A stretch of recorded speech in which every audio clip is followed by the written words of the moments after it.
Okay, good morning, everybody. And firstly, can I say on behalf of the Politics Department here at Nottingham Trent University, a very warm welcome to the PSA's 69th Annual International Conference. My name is Rose Gann. I'm Head of Department of Politics and International Relations here at Nottingham Trent University. And I have the great pleasure this morning of introducing you to our plenary speaker, Professor Cynthia Enloe. Many of you in the room today will no doubt already be familiar with Professor Enloe's work. She has published extensively for over 40 years, and through this work she has explored the ways in which gendered politics operates in both the local and international contexts. As a scholar and as an activist, Professor Enloe has sought to bring light to the role of women, in particular the role of women's emotional and physical labour in sustaining and supporting governments and interstate conflicts. She's also sought to get these complex experiences of diverse women taken seriously and championed and brought into view the ways in which diverse women across the globe have sought to resist and counter the ways in which their labour is used. In her groundbreaking work, Bananas, Beaches and Bases, Making Feminist Sense of International Politics, Professor Enloe challenged scholars on the absence of women in their work. Where are the women? She asked. From the global banana industry to domestic workers in the Persian Gulf, Professor Enloe's point is clear. The international is personal, and the personal is international. And if we're to take this assertion seriously, we must make women, in all their diversity, visible. Only by doing this can we develop a deeper and more complete picture of the international arena. Professor Enloe has published 15 books to date. Through this work, she challenges us to rethink our assumptions and be more aware of the complex relationships between gender, militarism, and imperialism. She has explored the interactions between feminism, women, militarized culture, war, and politics in a range of contexts across the globe, including the US, Britain, the Philippines, Canada, Chile, Turkey, to name but a few. In her recent work, The Big Push, Exposing and Challenging the Persistence of Patriarchy, Professor Enloe turns her attention to the concept of patriarchy. Far from being passé, Professor Enloe offers a powerful reworking of this concept, calling upon us to take heed of the often small and sometimes seemingly benign ways in which patriarchy is sustained and reproduced. We must, she asserts, be attentive and alert to our complicity in perpetuating patriarchal power. And we should look to crafting new feminist concepts to resist and challenge updated patriarchy. Cynthia Enloe is Professor of Political Science at Clark University. Her plenary lecture today is entitled Boys Don't Always Have to Be Boys, the Local and Global Politics of Exposing and Challenging Patriarchal Impunity. Can you join with me in wishing Cynthia Enloe a warm welcome as I invite her to give her plenary?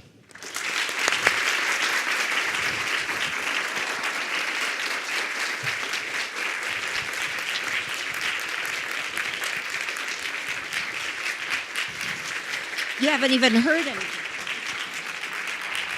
You haven't even heard it. Is it on? Is it on? You can back row? You're good? Okay, okay. Well, it's my first time in Nottingham. Where have I been? You know, really. So Rose was good and walked me around town yesterday, so I'm kind of getting a sense of, you know, the marketplace, the trams, what's working, what's not working. I mean, that's because, you know, she's a political scientist, so she's going to give me both. Anyway, I'm delighted to be here. I'm honored to be asked to join the PSA for this wonderful meeting. I already went to a session this morning and learned about Welsh women on town councils, so my world is being broadened here. When Rose asked that I speak, and of course you have to come up with titles months ahead. This is really a problem because who knows what you'll think by the time you're actually on. But I am very interested in impunity. And the first time that I was ever, I think I'd heard the word, but the first time that I ever actually had to think about impunity and wonder how it works and what are its consequences and why it was that I had never really tried to study was from a colleague of mine, a feminist colleague of mine, who's a biologist and a Argentinian feminist named Rita Arditi. And Rita was very active in both the Mothers of the Plaza de Mayo and the Grandmothers of the Plaza de Mayo. And she's written a fabulous book, by the way, called Searching for Life, which really is about the grandmother's use of DNA to track down abducted children abducted by the military junta, and why their politics were so important in breaking open impunity. And that is what has stuck with me. Rita did many things for my consciousness, but one of them was to make me really think about how impunity works and what does it mean to say that it works, and why it is that feminists may have the skills to chart impunity, to chart its consequences, and to even suggest how it might be rolled back. Boys will be boys, that phrase in English, is one of the main tools by which impunity works. And that is that, and if you, maybe I know a lot of you teach, which is the best. Rose and I talked yesterday. We decided what we are most at our core is we are teachers. Teaching is the best. It's absolutely the best. Don't let anybody in any of your evaluation systems make it secondary. It's the hardest, right? It's the hardest. And it's much harder than most of us admit, right? Because we're always worried our classes aren't going well. That's another conversation. Or it's the same conversation. But try in your classes, and a lot of you have students who have multiple languages, which is just terrific. And try asking students or any mixed audience what boys will be boys, that phrase, what the equivalent is in the other languages they speak. Because it won't be exactly the same, but it has much the same consequence. Boys will be boys says, that's trivial, that's natural, that's inevitable, i.e. don't research it. Right? Anything that can be written off as natural, trivial, or inevitable is usually thought to be unresearchable, not worthy of research. What we are told we should research are things that don't have to be the way they are, and one then becomes curious about how they became the way they are. Boys will be boys is a way of, and its equivalent, my Turkish graduate students said that and I know some of you do Turkish politics, about which I'm very interested, that in Turkish, the phrase that somebody would use to get across that same expression is, that's just, in Turkish, that's just the way things are. So the phrase may not be translated precisely as boys will be boys, but it has the effect of saying it is not worthy of your serious attention. And serious is a tool to be used to either silence you or to excite you. It's a notion of whether you're serious or whether you should take something seriously is wielded. And it's wielded either to spark your attention or to turn off your attention. And that, of course, is deeply political. So boys will be boys is particularly used in ways to not only encourage a certain kind of inattention, and inattention is an action, right? It's very hard to study inattention, but don't ever think that inattention isn't political. Inattention is profoundly political. You can tell when you try to get somebody's attention where they've been inattentive. And boys will be boys has been used in numerous settings to say that whatever certain men or boys, I mean actually boys under 18, do is not worthy of serious investigation, is not worthy of deep analysis, and in fact cannot be analyzed because it is inevitable and natural. Now, as a person who has been trying to study the workings of militarism, not to mention militaries, I, of course, have run into this quite a lot, but it is really kind of fine-tuned my limited tools to try and study militarism and the workings of patriarchy anywhere. So in the study of militaries and in the study of militarism, a lot of you don't, I know I've had some really good conversations with those of you here who do study militarism, but I know a lot of you that's not really your first focus. Militarism is mainly a package of ideas, not one idea, it's a package of ideas, not one idea. And in fact, part of investigating militarism is to figure out what is the full range of ideas it takes to actually promote and sustain militarism. Most militarists in the world are civilians. They are not soldiers. That is, militarism is a set of ideas that is held by civilians, not just by people who wear scrambled eggs on their shoulders. And one of the deep ideas that are held by militarists, whether they are men or women, whether they are in the military or are civilians, is that boys will be boys. And that's one of the reasons why you do not need to spend serious attention looking at militarized prostitution. That's one of the reasons why you can lump together loot, pillage, and rape as if it's one word. That is, boys will be boys, so don't investigate it, don't study it, and don't even imagine that it's taken policies to create militarized prostitution or to create rape in war. Now, one of the things that we've discovered is that if you can create new concepts, I'm very interested in the workings of concepts. If you can create, and boys will be boys is a concept, that if you can create alternative concepts, you can make visible what other people thought didn't have a visible pattern. And if you can make something visible and show it's patterned, you can usually spark people's curiosity to find out who made what decisions in order to create that pattern, but more importantly, to sustain that pattern. So this is one of the reasons why the concept of sexual harassment, which was created really in about 1978, 79, every concept has a history.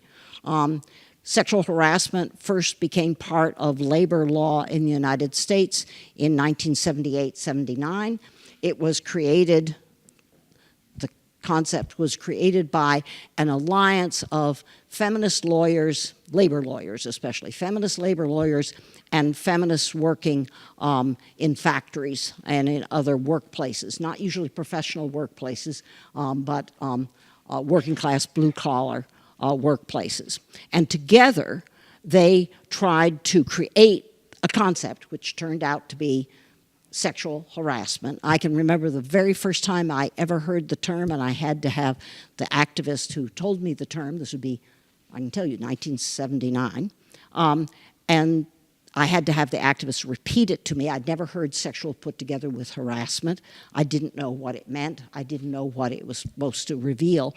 And she said, well, after all, otherwise we are left with, oh, he's a jerk. He's a lech. Don't get into the elevator with him. Don't stay after work if he's still in your workplace. We are left with, if you will, the concept of the jerk, and which is a concept. It's and that we are left with individual bad behavior, whereas sexual harassment gave us, for the first time, a sense, oh, there is, and this was mainly about workplace politics. It gave us a sense that there is a pattern to a certain kind of masculinized, not all men, but masculinized behavior, especially towards women in the workplace. And secondly, it gave us a sense that there was a policy that enabled it.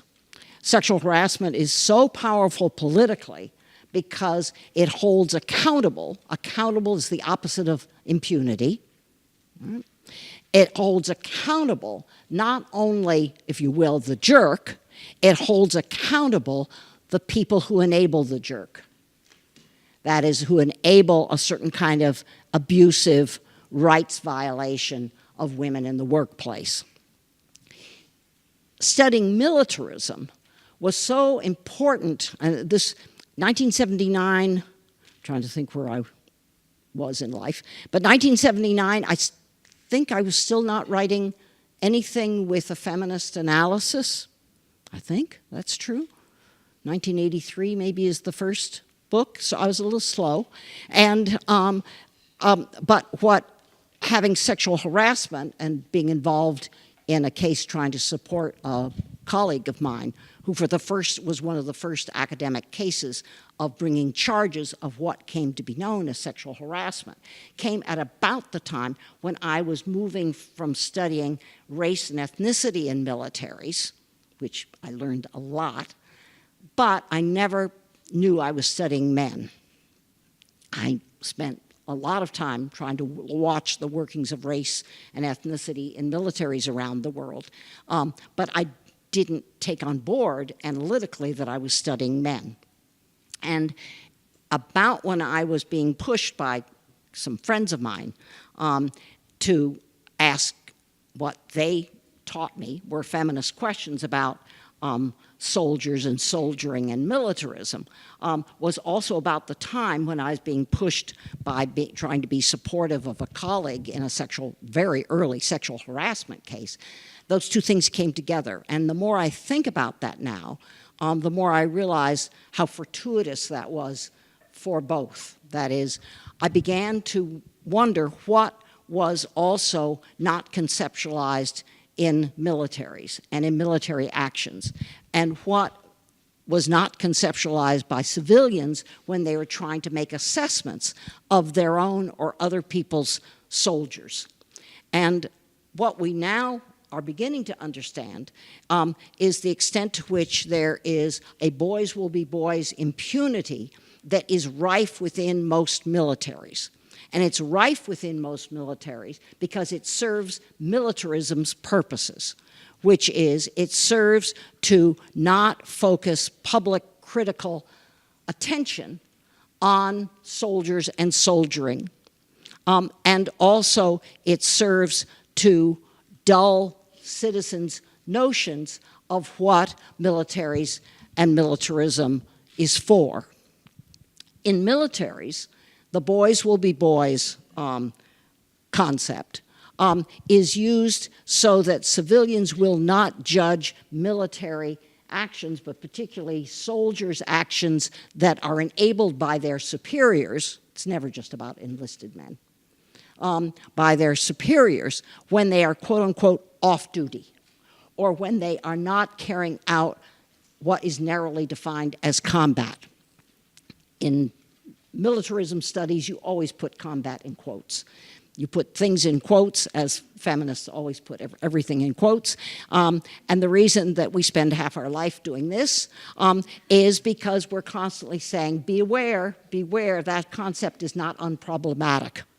And you do this to try and shine a neon light on things that people just use in ordinary language as if it doesn't have consequences. And what we realized was that boys will be boys was a concept that allowed senior commanders and civilians in charge of militaries in many systems, allowed them to not pay attention or feel accountable for, not to mention not take any kind of pushback action against soldiers, male soldiers' behavior, particularly towards women, either in their own military or in the areas that they are deployed to, whether it be within their own country or within overseas deployments.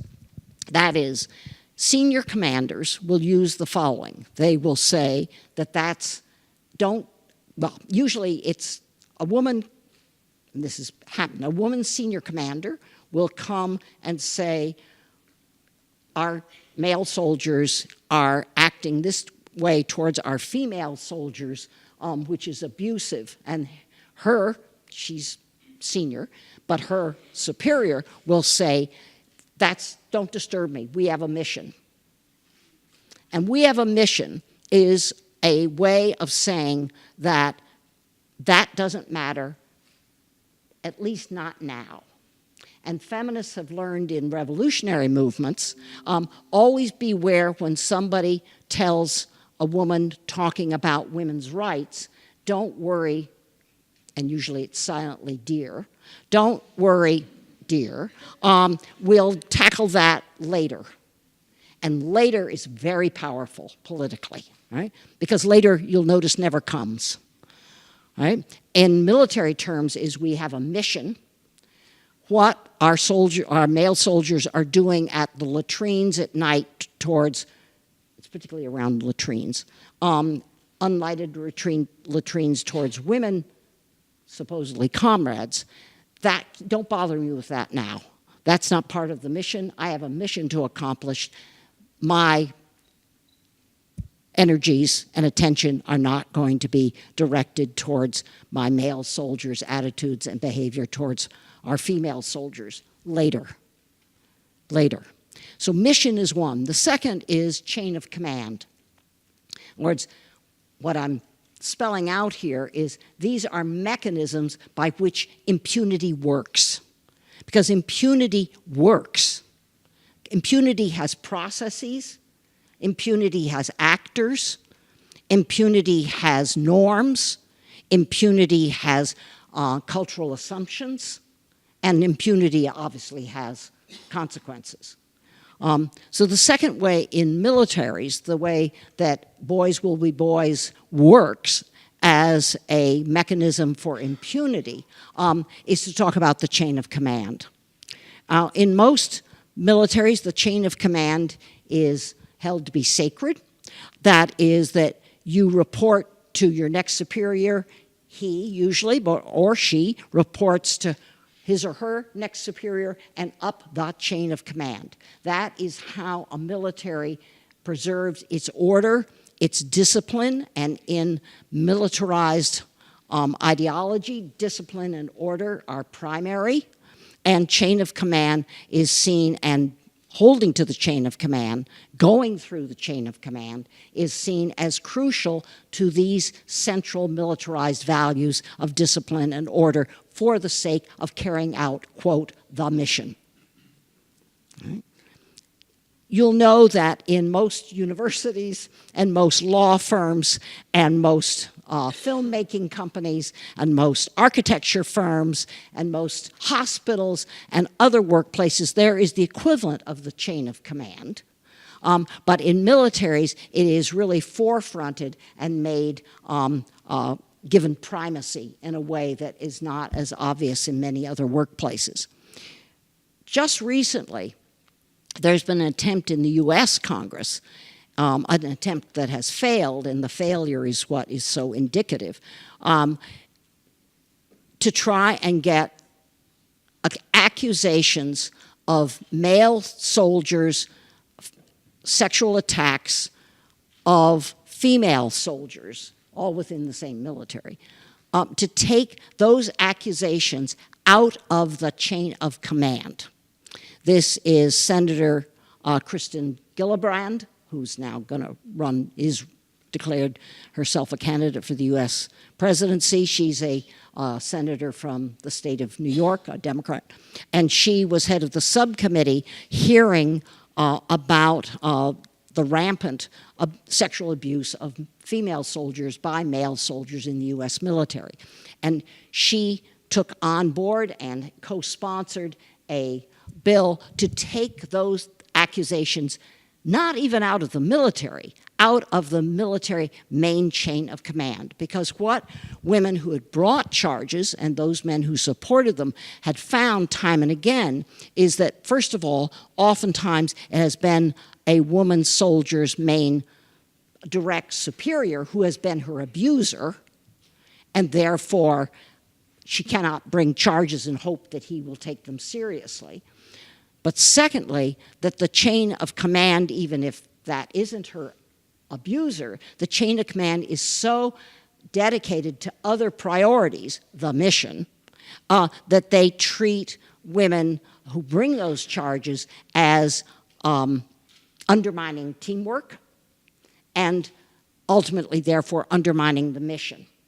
And oftentimes retaliation is taken on the woman who brings charges, but also the charges are not seriously investigated and usually never even prosecuted. And if prosecuted, usually with a lack of conviction.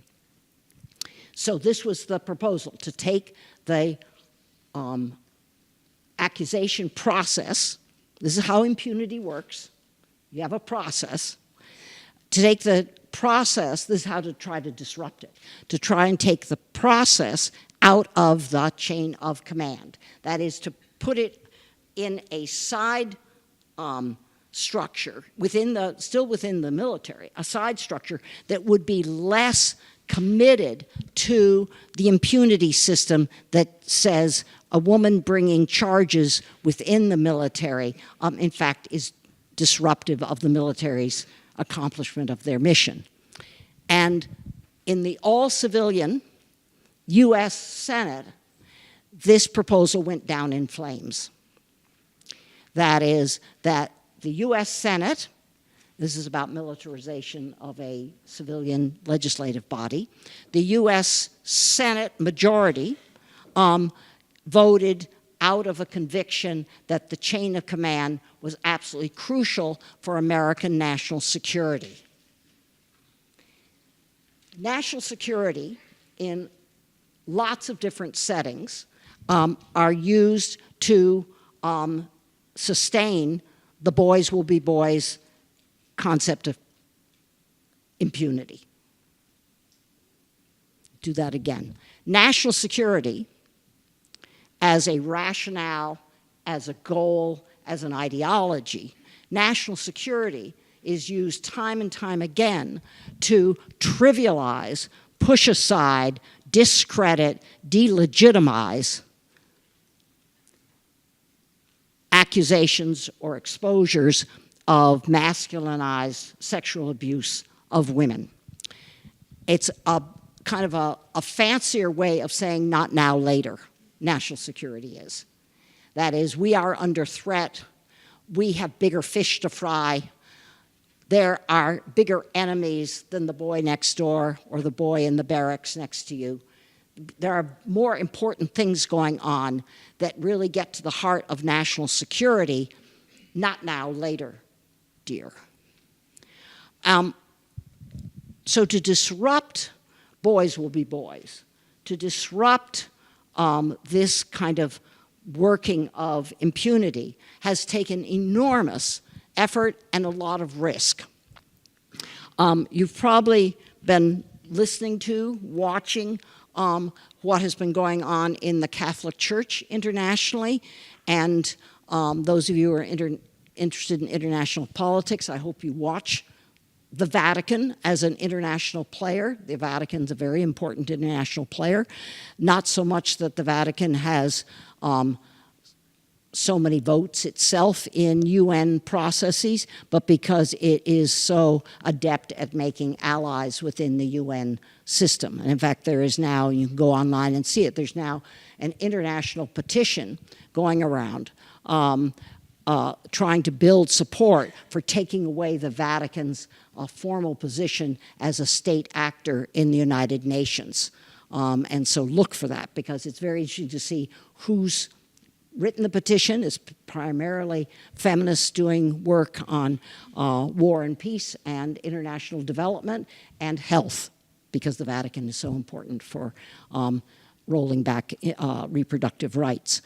So the Vatican is an international player, and if you're interested in international politics, if you're interested in gender in international politics, it's very interesting to watch the Vatican. It's the only religious organization that has the status of a state in the United Nations.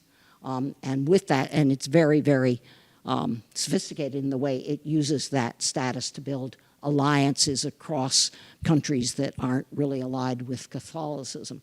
But because the Vatican has been put on my radar, particularly by colleagues of mine who are feminists working inside or right on the edges of the United Nations, I watch the Catholic Church more than I have in the past. And so you've probably watched what is breaking open impunity, and this will be not just boys will be boys, but priests will be priests inside the Vatican system.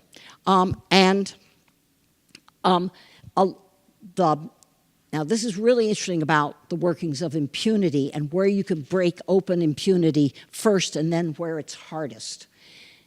What critics of the Vatican's behavior towards sexual abuse by members of the male hierarchy have been most successful at is pulling back the curtain of impunity on male priests' behavior towards children, both boys and girls, because children has so much more resonance, as about all of us, have so much more resonance than female adults.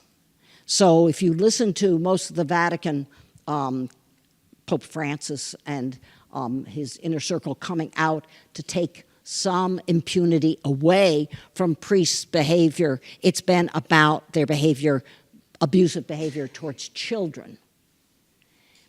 What then becomes even harder to do, and this is why the nuns in Kerala are so important to watch. Some of you have watched this, that there are a group of 5, count them, 5 nuns refused to take the order of their bishop to leave and abandon the one woman in their order who brought charges against the bishop for sexual abuse, serial sexual abuse. And those 5 nuns in Kerala, Indian Catholic nuns, refused to leave the town where they were all based, because they were then ordered to be scattered all over India. They refused to be quiet, and they went and sat outside the courthouse with banners demanding action be taken by the secular authorities to arrest the bishop for crime. This, while it has a lot of resonance in India, and Kerala is the state, I've learned, that has the largest concentration of followers of Catholicism in India. But it had such resonance because these were adult women who were being abused. And it was adult women as nuns, who are supposedly under a chain of command, who were breaking the church's chain of command in order to speak out publicly in solidarity. With the single nun who was brave enough to bring charges of sexual abuse against her bishop, male bishop.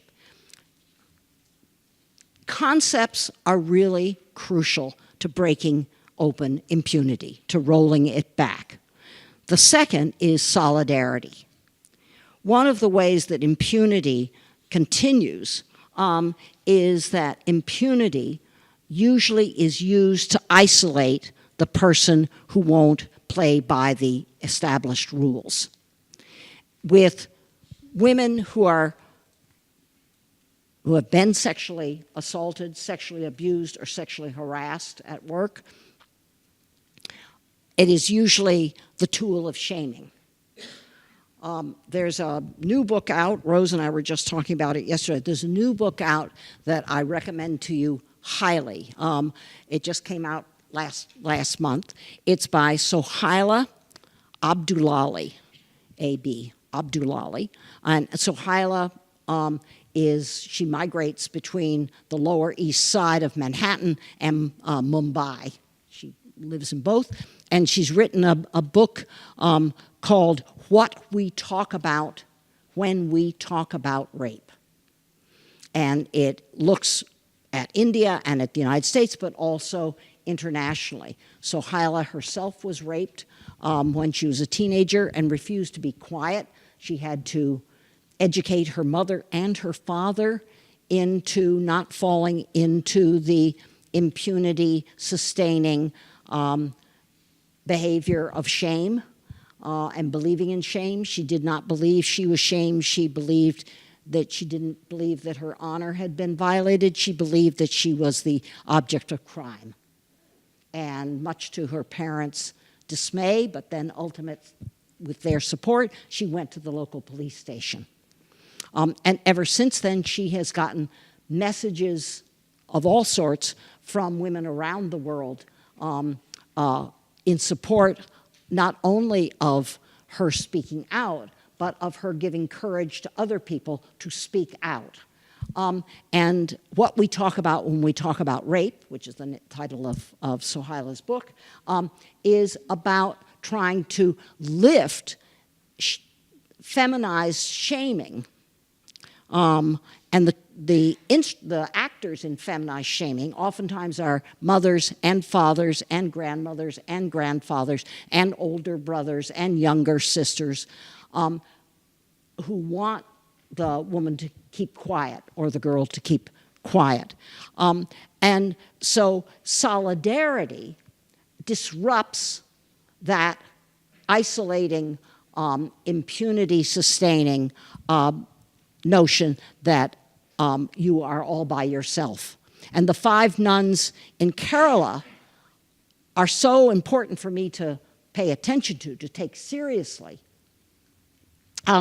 because they refuse to abandon the one woman who would speak out, that is their fellow nun. And that solidarity, just 5, was enough for that woman to sustain her charges.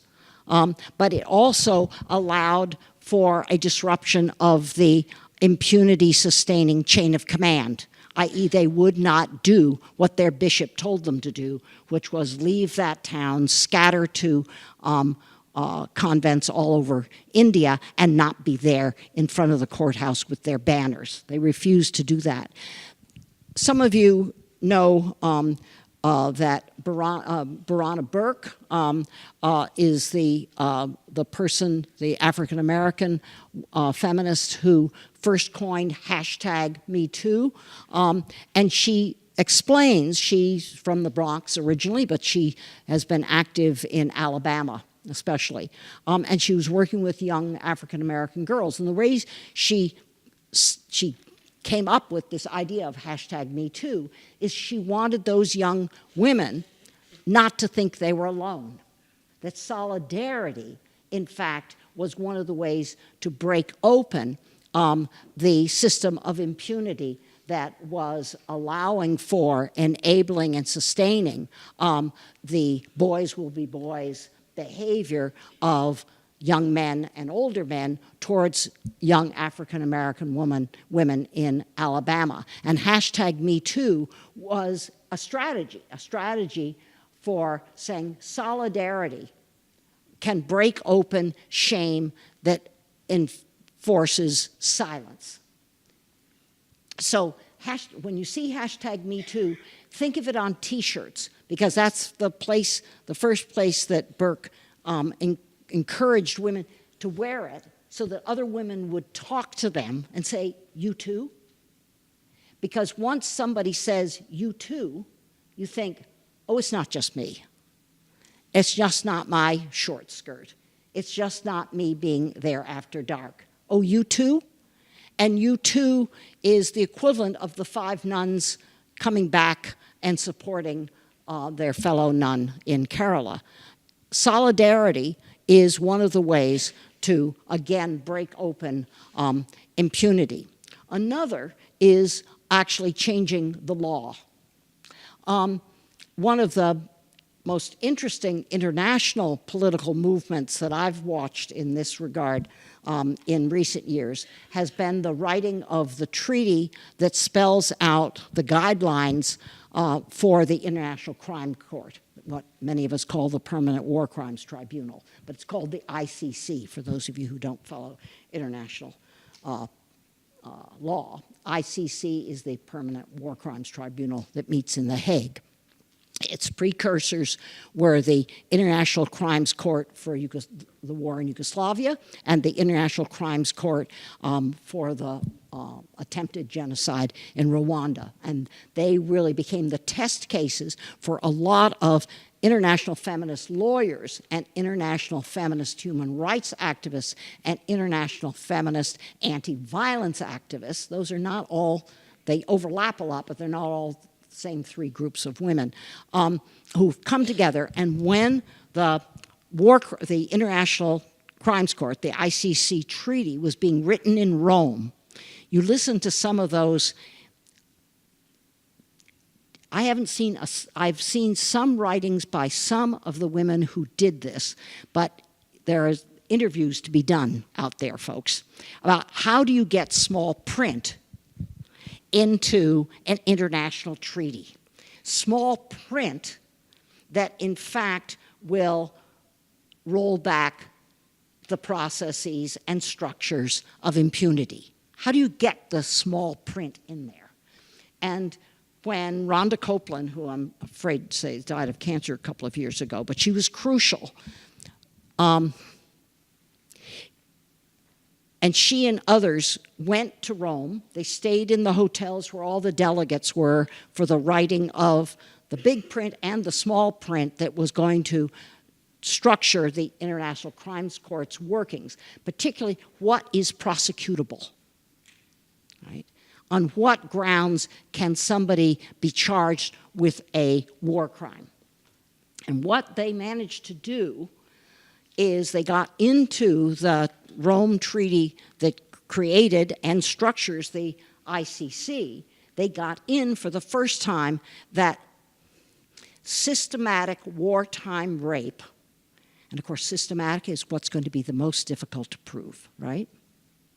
Systematic wartime rape will be autonomously declared a war crime prosecutable by the ICC. That's big. That's new. The second thing they got in there was that sexual slavery would be also prosecutable as a war crime. And sexual slavery is, again, a new concept.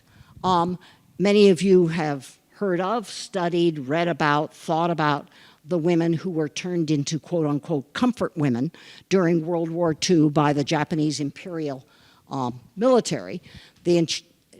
Just a footnote, the Japanese imperial military was not the only military in World War II that had a deliberate, explicit prostitution military policy. Right? Ask about any military who fought in World War II and ask what their prostitution policy was, ask how they carried it out, and ask with what consequences for which women. But the women who were turned into comfort women in the imperial Japanese military's own bureaucratic euphemism are now referred to as sexual slaves. That's a really big conceptual change, right? So if you use comfort women in your own writings or your teaching, be sure and put quotes around it, because that is a bureaucratic euphemism for sexual slavery. But sexual slavery is a concept that was developed by this same alliance of feminist international lawyers, feminist human rights activists, and feminist local and international anti-violence activists.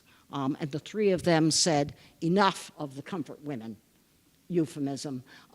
Let's call it what it is. It is sexual slavery. And that is also in the ICC treaty. So you can also roll back impunity. You can disrupt impunity. Usually you have to have a movement and a speaking out and the end of the silencing through shaming. It takes all those things. You also have to disrupt chain of command, because that's what the ICC does. The ICC actually disrupts chains of commands nationally and internationally in order to disrupt. Boys will be boys. Things are inevitable. Don't pay any attention. It's not political. And this is why this is so important for all of us here, teaching political science, trying to do research in political science, trying to redefine what is political, is to watch what it is that you are encouraged not to study. Watch what you're encouraged to think of as, oh, that's anthropology, as if that's not a reason to study it. Right? Watch what it is that's thought to be uninvestigatable, because it's too casual, it's too impersonal, it's too unofficial, it's too random. It doesn't mean that, in fact, you really will be able to leap the next morning and do a full, rigorous study of it, but just have your warning lights go on when somebody tells you that something isn't researchable, when something isn't political, right? Because that probably means it is. Thanks.